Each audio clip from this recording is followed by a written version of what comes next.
ahí los compañeros de...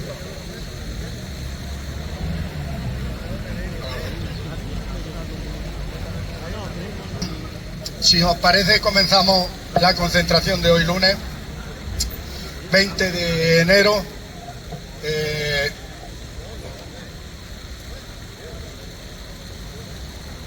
Acercaros un poco más. Acercaros un poco más, que no os dé miedo.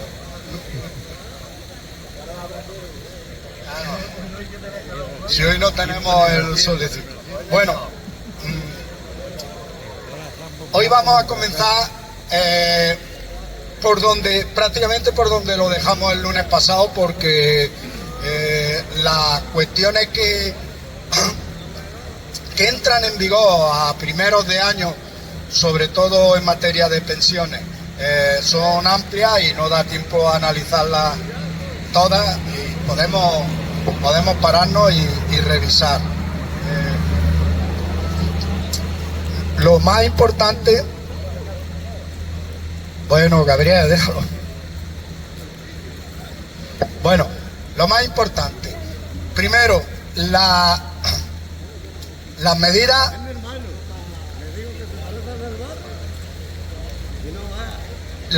que entran en vigor, las medidas que entran en vigor a primeros de año.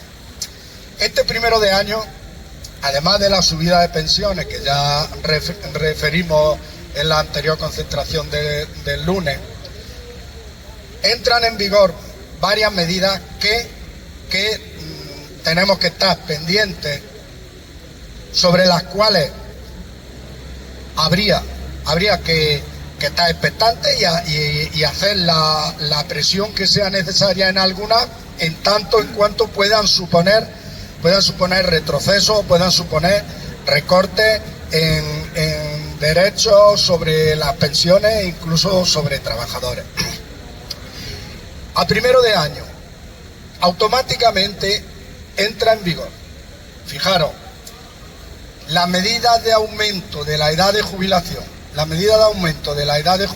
que se pusieron en marcha con la reforma de pensiones de 2011, como tenían una implantación progresiva, este primero de año, la jubilación ordinaria para las personas que no tengan 38 años y 3 meses cotizados, pasa de 66 años y 6 meses a 66 años y 8 meses. Nadie se puede jubilar antes, si no tiene 38 años y 3 meses cotizados, nadie se puede jubilar antes de 66 años y 8 meses. Van aumentando con el horizonte de que en 2027 la edad ordinaria de jubilación sean 67 años.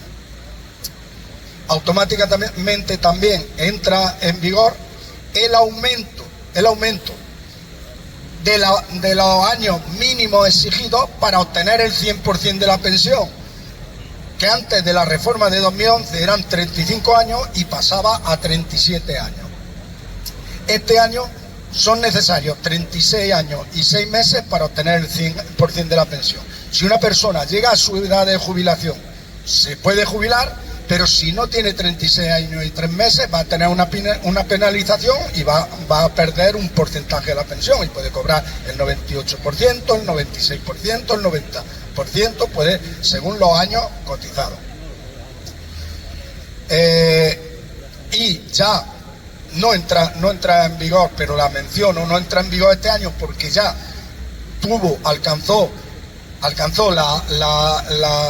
el objetivo que se planteaba el gobierno final del aumento entre los 15 y los 25 años del periodo mínimo exigible para el cálculo de la base reguladora de la pensión. Para el cálculo de la base reguladora, anteriormente a la reforma de 2011, eran 15 años, pasaba a los 25 años, pero entrando progresivamente año a año por meses, pero en 2022 ya entró en vigor y se calculan las pensiones con los últimos 25 años de cotización.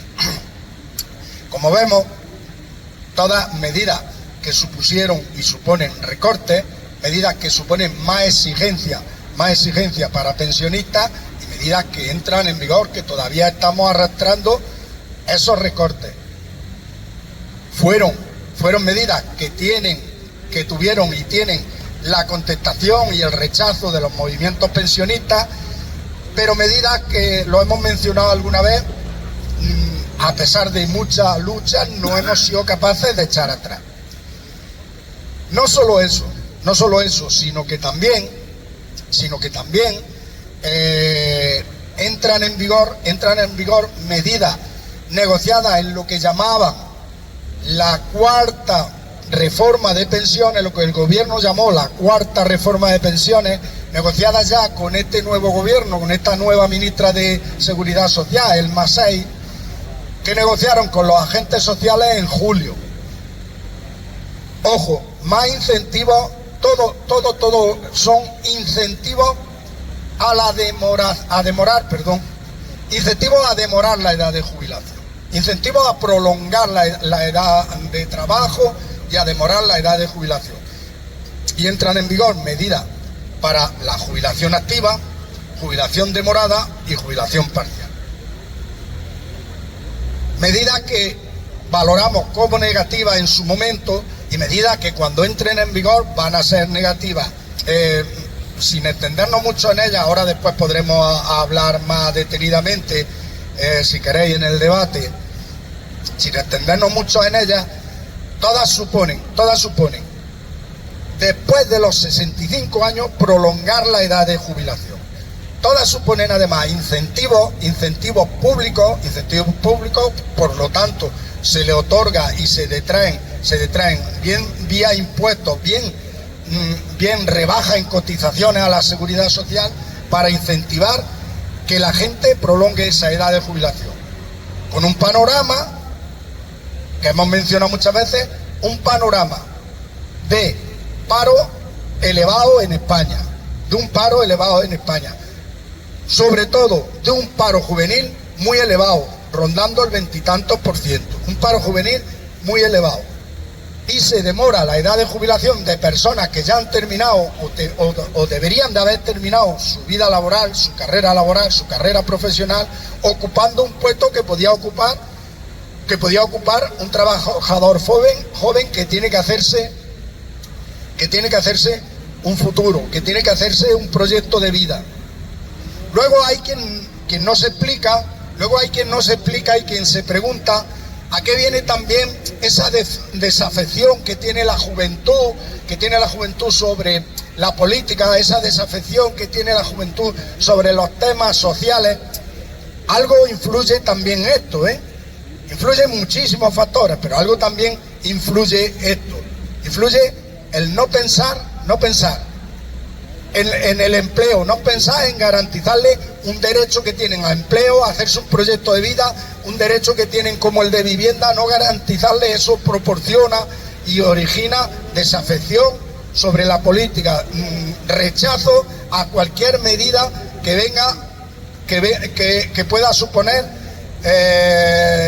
medidas sociales, rechazo y desafección y desinterés por participar o desinterés por pensar que su participación, que su exigencia, que su movilización puede influir y debe influir y va a tener reflejo en unas mejores condiciones de vida, cuando lo que se está caminando con medidas como esta y otras muchas, pero ahora estamos hablando de estas, de pensiones, se está caminando en sentido contrario a hacerle más difícil su incorporación al mercado laboral.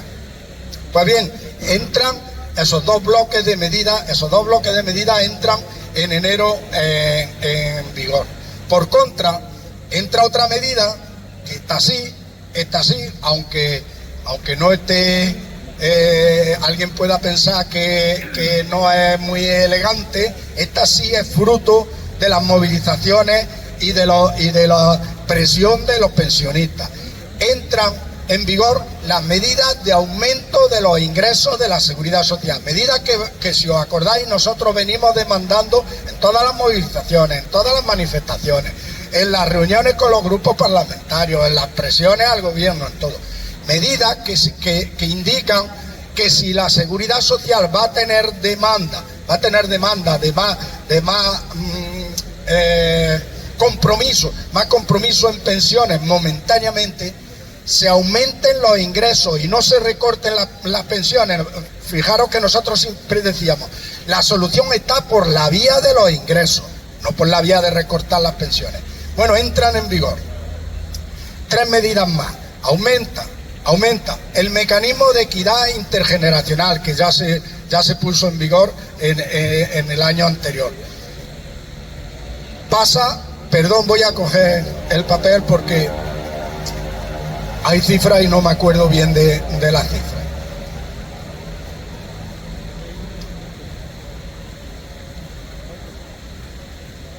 Sí, el mecanismo de equidad intergeneracional pasa este año del 0,7 que ya se cotizaba, 0,7 de la base reguladora de cotización a la Seguridad Social, pasa del 0,7 en 2024 al 0,8.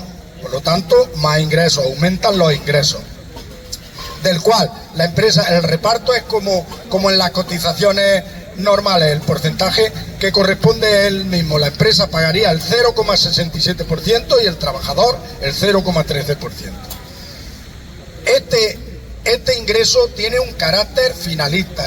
El carácter finalista que tiene es rellenar el fondo de reserva de las pensiones. En el año pasado cerró con unos ingresos, con un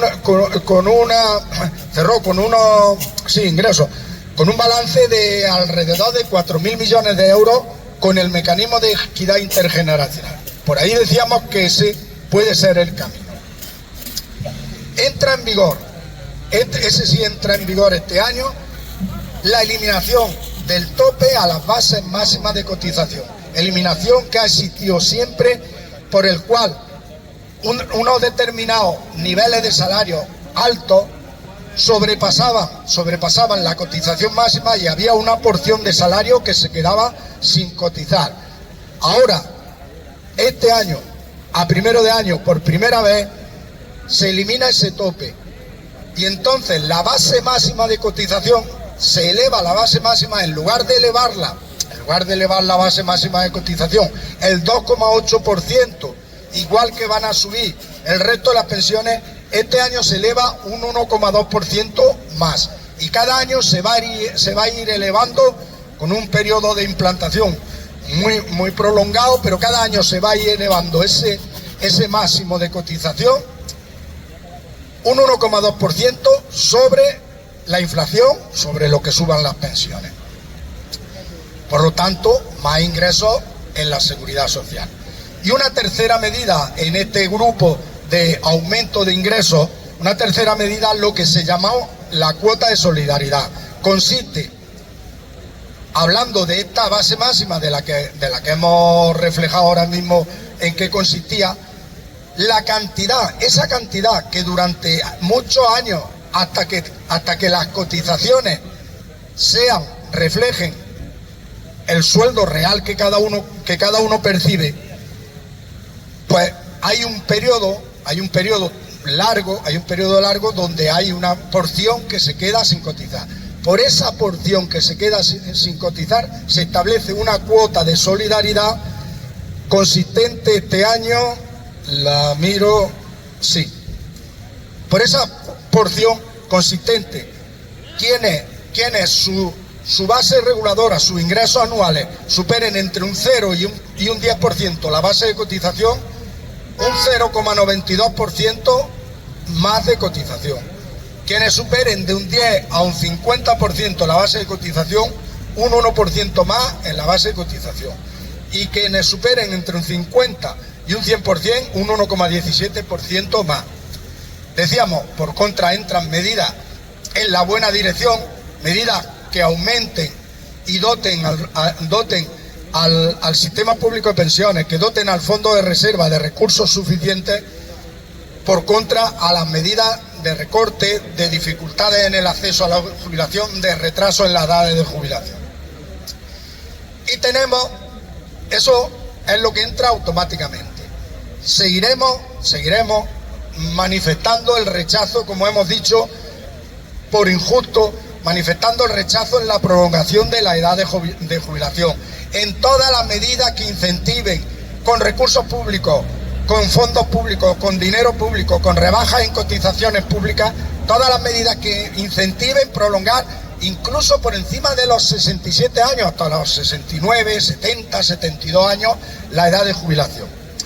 Pero, ojo, tenemos nuevos retos, se presentan nuevos retos en este primero de año, muy inmediatos, retos muy inmediatos, y retos que van a requerir de organización, van a requerir de respuesta, van a requerir de capacidad de movilización y van a requerir continuidad en la lucha por un sistema justo de pensiones, la lucha por unas jubilaciones dignas, la lucha por una sociedad y unas condiciones de trabajo de los trabajadores activas dignas. Y son, fijaros, recientemente, hace poco, la ministra de Seguridad Social dice que va a mantener una reunión con los agentes sociales, sindicatos mayoritarios, comisiones obreras y UGT y patronal, para negociar parte de lo que se le quedó sin negociar este julio pasado de 2024. Lo que llaman la jubilación flexible. Otra medida más que la palabra lo lleva incluida, lo lleva intrínseca, para flexibilizar más la edad y prolongar más la edad de jubilación. Nos va a llamar a negociar y se va a establecer una mesa de negociación. Ojo que esto, fijaros que hemos hablado, jubilación demorada, jubilación, perdón, ¿cómo era? La demorada,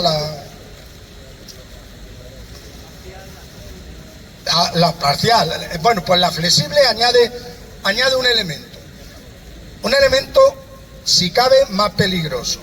La pretensión de la jubilación flexible.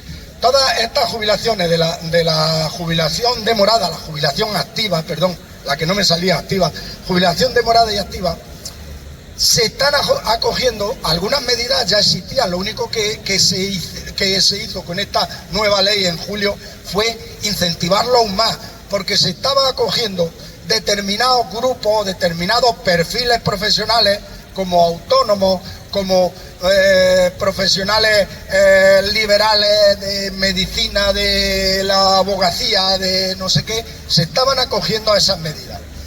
Con esta medida de la jubilación flexible introduce otro elemento nuevo.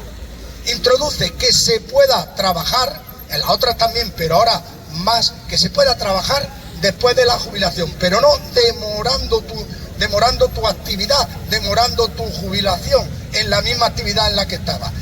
Se pretende compatibilizar la percepción de una pensión y obtener un trabajo. Se pretende, ojo, algo muy parecido, ya tenemos aquí los mini-jobs estos alemanes de jubilados que llega a su edad de jubilación, como obtienen unas jubilaciones muy bajas, unas jubilaciones de miseria, que luego obtengan un contrato a tiempo parcial o donde sea, un contrato distinto. Por eso decía, por establecer una diferencia con la otra, pues decimos, es que no hay modalidades suficientes de jubilación y de retrasar la edad de jubilación. No, le falta esta. Le falta ver a los pensionistas en cajas de guarda donde sea, en cajas de supermercados, como se ven en otros países, a pensionistas de 70 años porque con su pensión no les llega para vivir. Y eso es lo que pretende, y con eso nos van a tener en contra. Con esa negociación nos van a tener en contra. Por eso decía, expectante y con ojo, y con mucho ojo. Con eso nos van a tener en contra. Otro reto de principio de año consiste en la ratificación de ese decreto, ya lo hablamos el lunes pasado, la ratificación de ese decreto de julio. Cuando se hacen las leyes y se hacen las normas por Real Decreto Ley, primero el gobierno tiene capacidad para hacerlas e incluso entran en vigor, pero luego tienen que ser siempre ratificadas en el Parlamento. Ahora va a ser, yo creo que a finales de este mes, entra en el Parlamento la ratificación de este decreto. Hay ya grupos políticos que han dicho, como nosotros, que en contra de esas medidas, que en esas medidas están en contra, que no las van a apoyar. En concreto se han pronunciado, no sé si alguien más, pero que yo tenga conocimiento, Bildu y Podemos. Y resulta que el gobierno ha recibido un apoyo importantísimo, un apoyo incondicional a esas medidas. El Partido Popular dice que aunque no está de acuerdo con la forma en que se hizo, porque tenían que haber contado también con el Parlamento, con ellos y con todo el mundo, pero que les va a dar su apoyo. El Partido Popular les va a dar su apoyo. No se va a arriesgar a que decaigan, no se va a arriesgar a que los trabajadores, a que los pensionistas no tengan ese recorte. Va a procurar que ese recorte entre en vigor. Fijaros los extraños amigos que hace la política.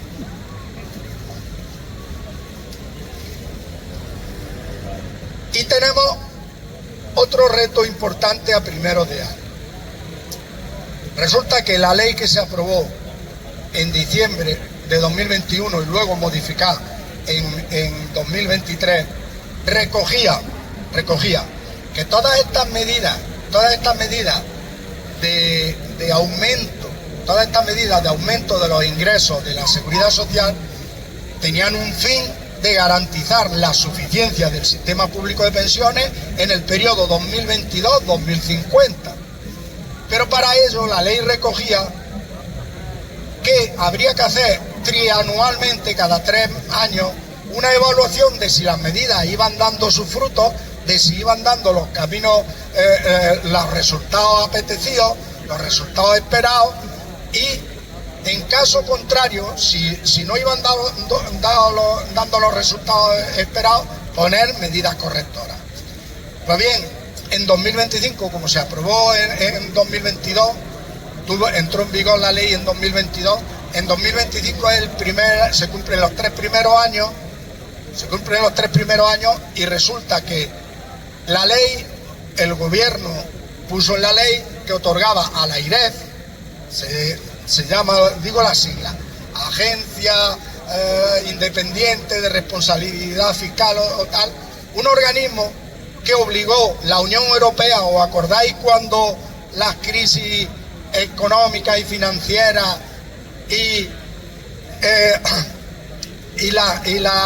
los hombres de negro, los rescates a los países? La Unión Europea obligó a todos los países a crear una agencia que revisara los cumplimientos de la ortodoxia fiscal, que no se rebasen los gastos, sobre todo que no se rebasen por los estados los gastos sociales, los gastos públicos.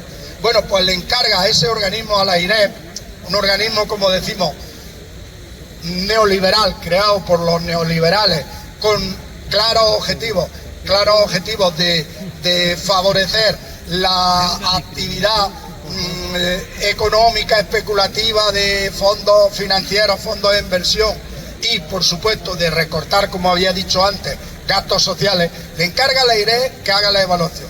Esa evaluación se tiene que efectuar en el primer trimestre. La AIREF ya ha dicho que para abril tendría lista la evaluación. La evaluación es compleja, pero voy a ver si explico por lo menos las líneas generales, porque conviene que tengamos una idea. El objetivo que se marca es que en todo el periodo de 2022 a 2050, el gasto, que ellos lo llaman gasto en pensiones, eso no es un gasto en pensiones, nosotros no lo llamamos gasto, pero ellos le dan la consideración de gasto. El gasto en pensiones no supere el 15% del Producto Interior Bruto. Con ese objetivo hay que tomar medidas o de ingresos, o de aumento de ingresos en la seguridad social, o de disminución del gasto. El estudio consiste en evaluar todo este aumento de ingresos que he dicho yo, por ejemplo, del mecanismo de equidad intergeneracional, del tope de pensiones, evaluarlo y hacer su proyección hacia 2022. ¿Eso cuánto va a suponer? Evaluar la evolución demográfica de la población, cuántas personas va a haber jubiladas en cada periodo de tiempo, y evaluar el gasto que actualmente hay en pensiones. Si como consecuencia de eso se prevé un gasto superior al 15%, puede haber tres escenarios: que se prevea un gasto superior al 15%, que se prevea un gasto igual al 15%, que se prevea un gasto inferior al 15%. En el supuesto de que se prevea un gasto superior al 15%, la AIRE propondría al gobierno medidas en dos sentidos: medidas o de aumento de los ingresos o de disminución del gasto.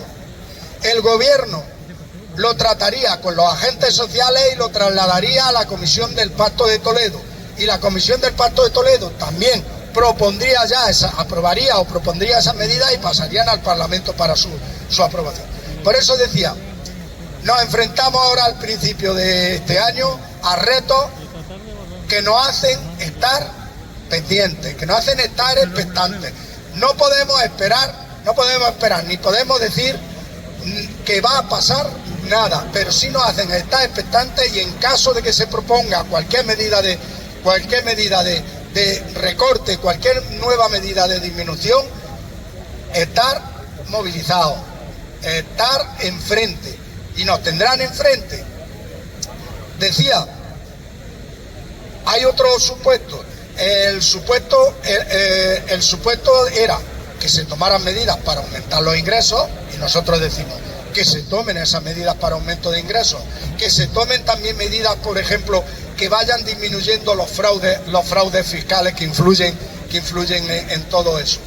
Hasta ahora, los datos que tenemos, los datos económicos, los macroeconómicos como llaman, los datos macroeconómicos es que las pensiones están suponiendo del orden del 14,2% del PIB. El aumento que puede suponer, teniendo en cuenta también el aumento de ingresos en la seguridad social, no hace previsible que en un periodo corto superen el 15% del PIB. Pero nos hace estar expectantes. Y si superara el 15,1, el 15,2, el 15,7, que se aumenten los ingresos, que no se le ocurra a nadie decir que es que la solución es recortar las pensiones, que no vayan por ese camino. Pero ojo, nos encontramos en ese reto, como decía, con una situación política y con una situación de un gobierno en situación de debilidad que viene fundamentalmente por dos motivos. Uno y principal, por la aritmética parlamentaria y la composición del Parlamento y la dificultad de sacar leyes adelante. Pero en esa situación de debilidad, estamos viendo que el gobierno, en los últimos tiempos, los tiempos más recientes, está buscando el apoyo de los grupos de la derecha, y está buscando el apoyo con medidas, por supuesto, que le gustan a la derecha, con medidas políticas de derecha, y lo vimos con el intento, y que está ahí negociado con los grupos políticos de derecha, que sí tiene el apoyo de la derecha y del Partido Popular, de reducirle el impuesto que existe a las grandes energéticas, de reducir el impuesto que existe a la banca por los ingresos extraordinarios. Entonces, con esa línea, no. En lugar de buscar el apoyo de los grupos parlamentarios que le dieron su apoyo para la investidura, está buscando el apoyo de los grupos de derecha, que en una aritmética fría, pues diríamos, votos son votos, saca mayoría. Claro, pero ¿qué medidas son las que saca? Estos no se confunden, el Partido Popular no se confunde, el PNV no se confunde, y Junts no se confunde. Cuando negociaron con el gobierno, negociaron presionados por las grandes energéticas, por Repsol, el Partido Nacionalista Vasco, presionado por Repsol para que le quiten los impuestos. Que no se confunden, que no nos equivoquemos, que ellos no se confunden nunca. Y si te dan el apoyo es porque le estás haciendo medidas políticas de derecha. Y la exigencia nuestra es que las medidas políticas sean de los trabajadores, de los pensionistas, de las clases populares, de izquierdas como las quieras llamar, me da igual que las llames progresistas, de izquierda, pero está claro las medidas que tienen que ser, medidas que favorezcan a la mayoría, no medidas que favorezcan a unos pocos, ricos para hacerse cada vez más ricos. Y en esa exigencia nos van a tener. Y en materia de pensiones nos van a tener en contra y nos van a tener enfrente. Porque siempre lo hemos dicho. Gobierne quien gobierne, las pensiones se defienden. Y vamos a hacer honor a ese que es nuestro lema y el lema que nos dio, que dio origen a las movilizaciones de pensiones. Esos son los retos que nos encontramos a principios de año. Y como decía, con esta situación, con estas dudas de un gobierno en debilidad, nos encontramos con otra cosa, que ahora ya quiero aterrizar en una cuestión que sí nos afecta o le puede afectar a la mayoría de los pensionistas y de los que estamos aquí y también de los que no están aquí, que muchas veces se benefician de esta medida que voy a hablar ahora, medida que se trabajó y se ha trabajado por colectivos y organizaciones pensionistas, que era la devolución de la cantidad tributada, además, tributada doblemente por las personas que fueron mutualistas, porque hubo un periodo en que estaban, no es tributo, los tributos son los impuestos, las cotizaciones son distintas. Muchas veces los confundimos todos y yo ahora mismo me había confundido. Cotizaciones de más, porque se estaba cotizando a las antiguas mutualidades cuando ya apareció la Seguridad Social y se continuó cotizando a las antiguas mutualidades y se seguía cotizando a la Seguridad Social. A base de lucha, de gabinetes jurídicos, de peleas jurídicas, se consiguió que se entendiera que eso era una doble tributación y a las personas mutualistas se le calculara el periodo y las cantidades que estuvieron tributando doblemente y se le devolvieran en el IRPF. Sabéis que hubo demandas judiciales que primero por parte del Ministerio de Hacienda, se iban denegando, se iba pleiteando, haciendo a la gente que pleiteara y que lo elevara a tribunales superiores, pero ya hay sentencias que obligaban al gobierno a hacer esa devolución. A toda la gente que había demandado por la vía jurídica o que había iniciado el proceso y si no se lo devolvían, continuarlo por la vía jurídica, a toda esa gente le fueron contestando. Pero luego, posteriormente, cuando comprendieron desde el gobierno y desde el Ministerio de Hacienda, comprendieron que no podían estar esperando que fuesen metiendo una tras una reclamación cuando es que era de justicia y se lo tenían que devolver. Sabéis que habilitaron en este periodo de declaración de la renta pasado, en el mes de mayo, junio, habilitaron un formulario para que los pensionistas rellenaran el formulario solicitando la revisión de su declaración de los 4 ejercicios anteriores, en este caso eran 2019, 2020, 2021 y 2022, porque 2023 sí traía ya incorporada la disposición adicional segunda que decía que la cantidad proporcional que había sido, la cantidad proporcional de la pensión que había sido por cotización en mutualista, esa quedaba exenta. A partir de ese año de la declaración de 2023 ya está exenta y en el 24, en el 25 no hay que solicitarlo porque va a venir exenta.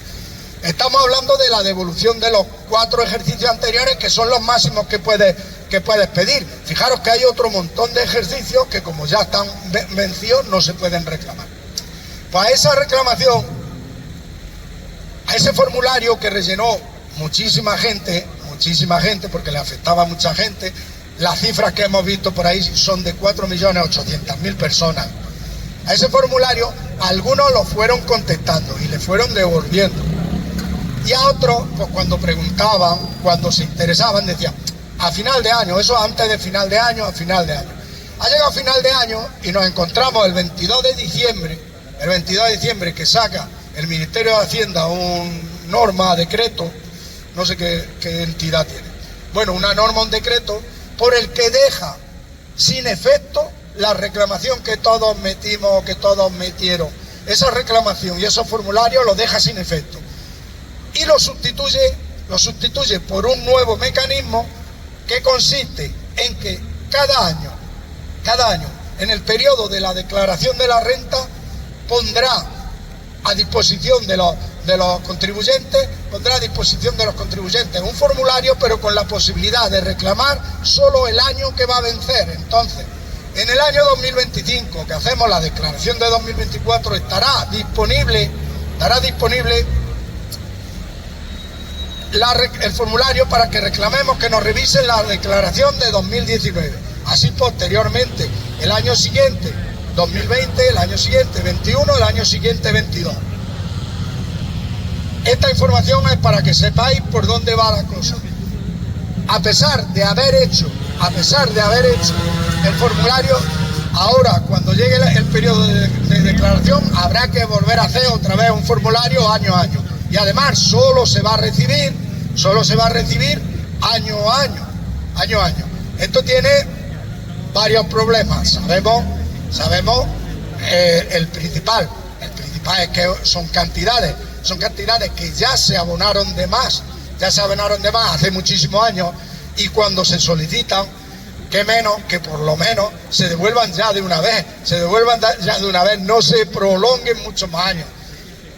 También teniendo en cuenta las edades de las personas que lo reclaman, edades que a muchos no sabemos si van a morir antes de que le hagan la devolución completa de su dinero que ya cotizó de más a la Seguridad Social. Y además demuestra, fijaros que decía, y con esto termino, demuestra la situación y las medidas que se toman cuando un gobierno está en esa situación de debilidad. Medidas que no le importan, que supongan maltrato para la mayoría, maltrato para los pensionistas, ahí no le importa, pero tiene mucho cuidado en no tomar ninguna medida que moleste a los ricos y a los superricos y a los poderosos. Por ese camino no se puede caminar, ni se debe caminar, ni es el camino ideal si quiere el apoyo popular, si quiere el apoyo de la mayoría de la gente, de la que de verdad está levantando el país. En eso nos encontramos y con eso quería dibujar los retos a los que nos encontramos y la necesidad de seguir movilizados, y que vamos a seguir movilizados, y el espíritu que tenemos que seguir teniendo, reivindicativo, de exigencia y de movilización. Ahora ya me extendió mucho, dejo la palabra a quien quiera.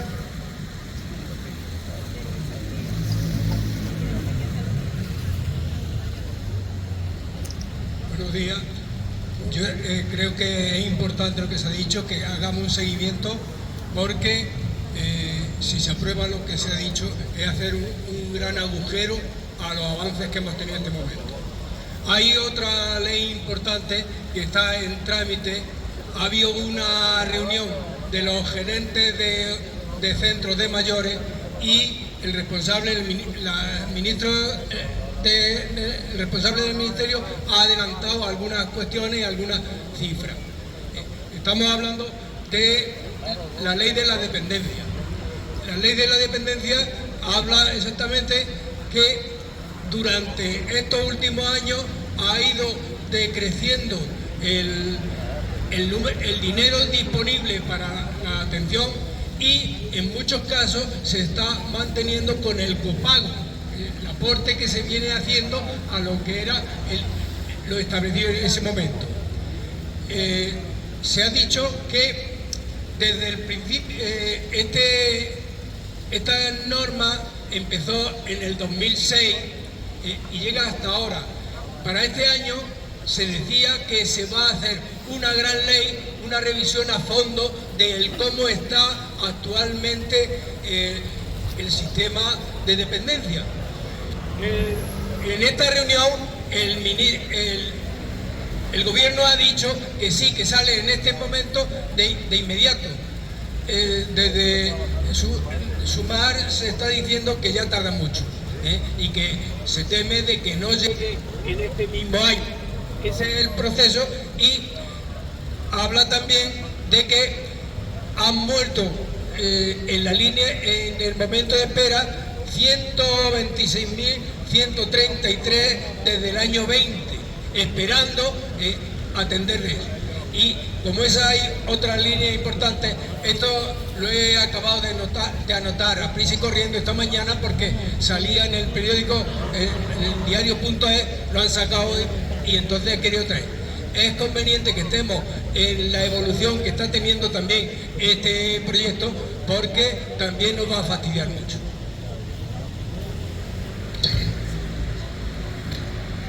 Sí, como decíamos, precisamente viene a redundar en lo de estar pendientes y movilizados.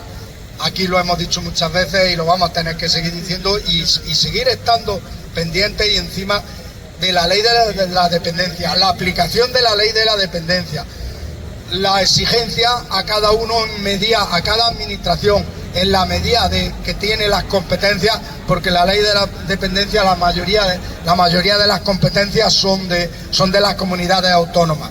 La exigencia en el cumplimiento, la exigencia en disminuir los retrasos en las listas de espera, como hemos comentado muchas veces, Andalucía en eso tiene el dudoso honor de estar a la cabeza en días de espera para atender una solicitud a la dependencia.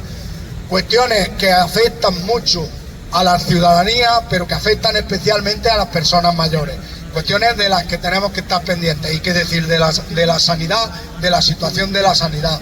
En ese orden de cosas, en la plataforma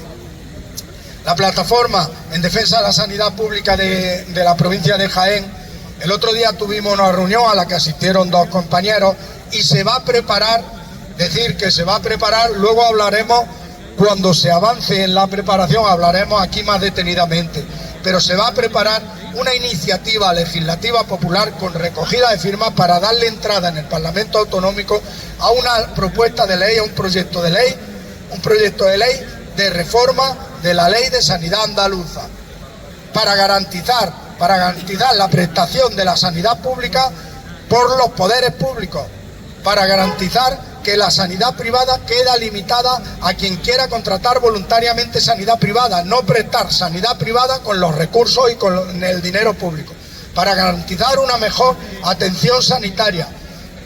Esa proposición de ley, ya digo, luego hablaremos más, tenemos ocasión de hablar más detenidamente, porque aquí en Linares organizaremos por todo y pediremos la colaboración de todos una recogida de firmas. Esa recogida de firmas tiene que ser más pormenorizada, con el número de elector, con el papeles oficiales proporcionados por el Instituto Nacional de Estadística en base al censo electoral.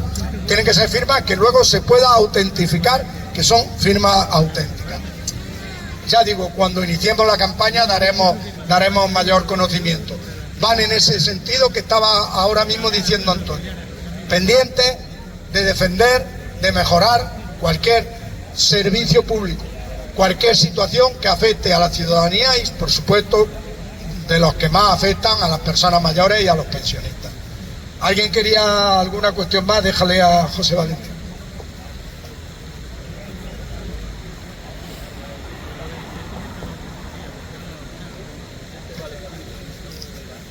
Hola, no, solamente quizás puntualizar algunas de las cosas que has dicho, cuando has dicho con toda la razón que el gobierno es débil, pero yo no creo, por ejemplo, el quitar los impuestos a la banca, el quitar la reducción del IBI a los alimentos, del IVA a los alimentos básicos, y esas medidas han sido medidas que se han aprobado porque desgraciadamente la mayoría del Parlamento es de derechas. Es que es un tema muy claro. O sea, si el PNV, que es un partido conservador, democrático, yo admiro al PNV por su sentido democrático, pero es un partido conservador, y Junts, pues ya no te digo nada.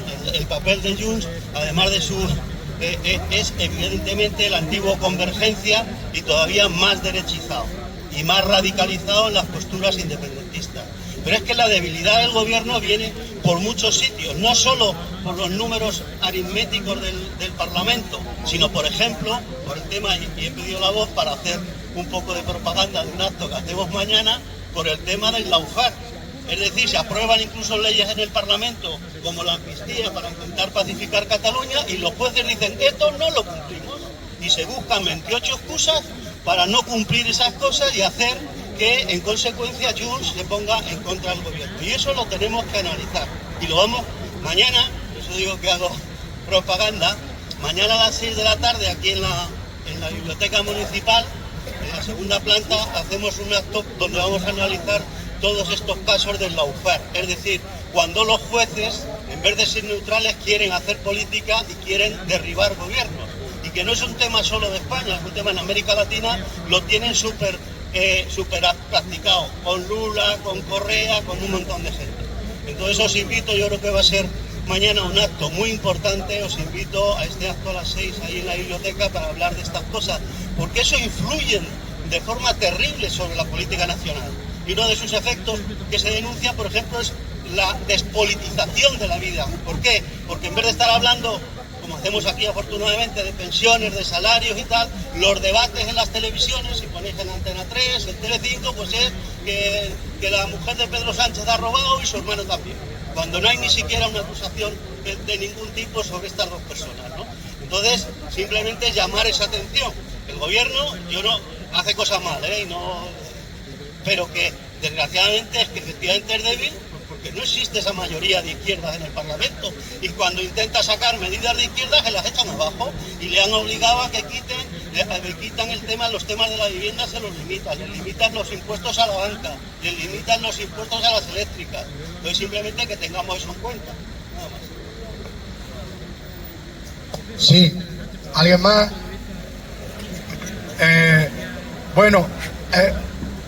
Un comentario que no está relacionado, la relación directa con las pensiones no es, pero que sí está relacionado con la vida y el mundo laboral de trabajadores activos y de pensionistas y de la sociedad en general.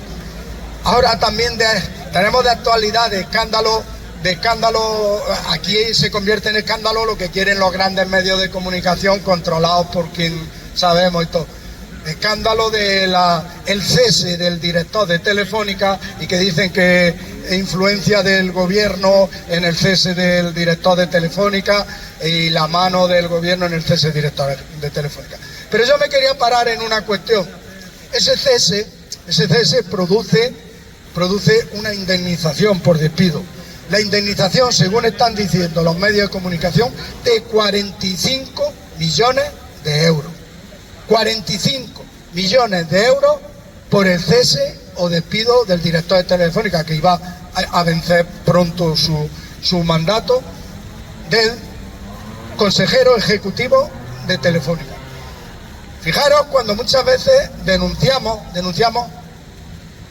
que esta persona y otras muchas, con los tentáculos que tienen para influir en el poder, con los tentáculos que tienen para influir en las leyes, les parece una exageración y que puede echar la economía abajo, por ejemplo, el aumento del salario mínimo interprofesional. ¿Cuántos salarios mínimos interprofesionales, cuántos años y años de salarios mínimos interprofesionales se pueden pagar solo con lo que él se lleva de indemnización por cese y despido? Influyen muchísimo, y él ha influido directamente, por ejemplo, en las indemnizaciones por despido de los empleados de Telefónica. Que mire las indemnizaciones de los empleados de Telefónica a ver si son las de él, las del alto directivo. Pero es más, influyó él y otros antecesores suyos en la desregulación, en la precarización del empleo en su compañía, en Telefónica, porque como le parecía muy alto los despidos, y además lo dijeron que había que modificar, todo este grupo de grandes directivos dijeron que había que modificar la legislación laboral para hacer despidos más baratos, para bajar los despidos de 45 a 33 días, pero además de 33 días se le figuraba mucho, para bajarlos a 20 días por año, porque las empresas no podían funcionar. Las empresas se iban a pique si daban esa indemnización por despedir a un trabajador. Ahora, por darle a él, y fijaros, ahí no está solo él, luego hay un consejo de administración y una cúpula directiva. En cascada vienen indemnizaciones, si no iguales, indemnizaciones parecidas y muy altas. esas indemnizaciones no les parece. Las indemnizaciones que le dan de 20 días por año a los trabajadores, sí, como decía, colaboran y colaboraron con los tentáculos que tienen en el poder para precarizar, por ejemplo, y Telefónica cada vez tener menos trabajadores y más subcontratas que puedan contratar a la gente con contratos eventuales y despedirlos con indemnizaciones de hasta 12 días por año. Pero claro, la indemnización suya no se le figura muy elevada. Se le figura elevada la indemnización de los trabajadores, de los que están consiguiendo llevar adelante la empresa, de los que ponen las líneas telefónicas, de los que vemos por ahí por la calle subcontratados de Telefónica en condiciones precarias. Eso sí le influye, los 45 millones que se lleva de indemnización por despido y por cese no le influye.